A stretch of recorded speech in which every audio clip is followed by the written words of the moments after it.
Kapag bumalik siya, huwag mo nang tatanggapin. Kapag nagpakita siya, huwag mo nang papansinin. Kapag sinabi niyang mahal ka pa niya, huwag kang maniniwala. Isipin mo yung mga araw na baksak yung sarili mo. Yung anxiety at depression na iniwan niya sa'yo. Isipin mo yung mga araw na nagsasaya siya sa iba, habang ikaw ay nagdurusa sa ginawa niya.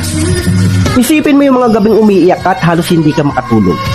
Saka iisip kung saan ka ba nagkulang sa inyong dalawa.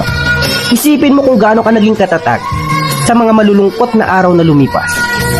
Isipin mo kinaya mong lahat yan nang wala siya.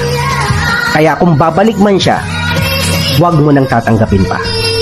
Huwag mong hahayaan na maging option ka niya, na maging best choice ka niya kapag no choice na siya. You don't deserve that. Huwag kang magiging marupok.